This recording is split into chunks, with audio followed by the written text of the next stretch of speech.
आप देख रहे हैं पार्थशर समाचार, सत्य परमो धर्म। स्वास्थ्य मंत्री राजेश टोपे ने जानकारी दी कि महाराष्ट्र में मुफ्त टीकाकरण किया जाएगा। ये मुफ्त टीका 18 से 44 वर्ष की आयु के सभी नागरिकों को दिया जाएगा।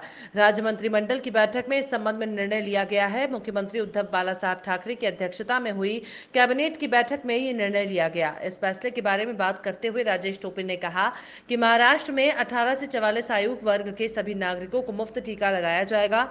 उन्होंने ये भी कहा कि 5,71,00,000 नागरिकों को मुफ्त टीका लगाया जाएगा। 18 मई से अधिक उम्र के नागरिकों के लिए कोरोना टीकाकरण अभियान 1 मई से महाराष्ट्र सहित पूरे देश में शुरू किया जाएगा। महाराष्ट्र के लोगों को टीका लगाने के लिए लगभग 12 करोड़ वैक्सीन की आवश्यकता होगी। वर्तमान में केवल 45 वर्षीय को और फ्रंट लाइन श्रमिकों को टीका लगाया जा रहा है। हालांकि राज्य के कई हिस्सों में टीकों की कमी है, इसलिए बड़े पैमाने पर टीकाकरण अभियान शुरू करते समय सरकार को प्रचुर मात्रा में टीके और कर्मचारी उपलब्ध कराने होंगे। भारत में एक और जहां रोज कोरोना की रिकॉर्ड संख्या में नए मामले आ रहे हैं और बड़ी संख्या में लोगों की जान जा रही है, उसी बीच एक राहत देने वाली खबर आई है।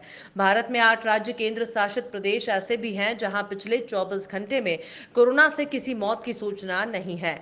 ये अपडेट मंगलवार के हैं।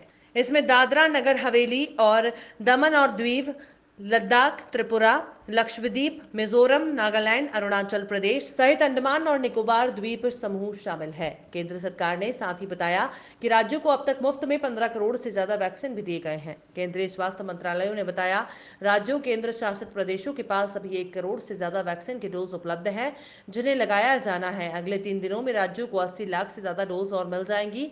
भारत में पिछले 24 घंटे में कोरोना के सबसे अधिक नए मामले आए। इस बीच ये भी बता दें कि भारत में मंगलवार को कोरोना संक्रमण के 3,60,000 से अधिक नए मामले भी दर्ज किए गए और 3,293 लोगों की मौत हो गई। स्वास्थ्य मंत्रालय की ओर से बुधवार सुबह दी गई अपडेट के मुताबिक देश में अब एक्टिव केसों की संख्या भी बढ़कर 29,78,709 हो गई है। इस बीच बताते चलें कि 1 मई से देश में 18 साल से ज्यादा के लोगों को कोरोना की वैक्सीन देने का काम भी शुरू हो जाएगा। इसके लिए रजिस्ट्रेशन प्रक्रिया 28 अप्रैल यानी आज से शुरू हो गई है।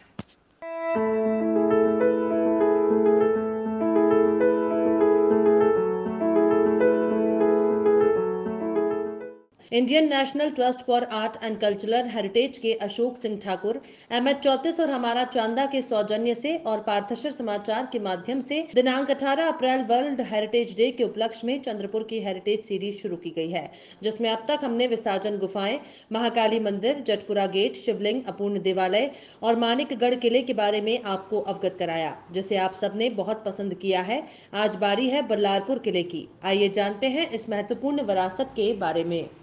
बल्लारपुर किला, जिसे बल्लार शाह किला भी कहा जाता है, चंद्रपुर जिले महाराष्ट्र में एक प्राचीन किला है। वर्धा नदी के पूर्वी तट पर बल्लारपुर बल्लार शाह शहर में स्थित है।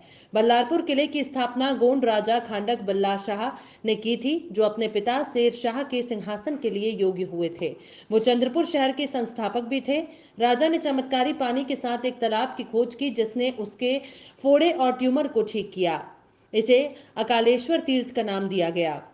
बल्लारपुर या बल्लार शाह के रूप में किले और शहर का विस्तार हुआ। कई वर्षों तक बल्लारपुर सरकार की सीट थी। बाद में चंद्रपुर शहर की स्थापना हुई। अंतिम गोंड राजा नीलकंठ शाह की बल्लारपुर कारावास में मृत्यु हो गई। आज किला एक खंडर दीवार और एक सुरम्य प्रवेश द्वार के रूप में शेष है। किले की दीवारों में कई अनदेखे सुरंग हैं। किला बड़े काले पत्थरों से बना था और अपने समय में एक दुर्जय रक्षा था। ये किला का आकार आयताकार है, जिसमें मुख्य प्रवेश द्वार पूर्व की ओर है।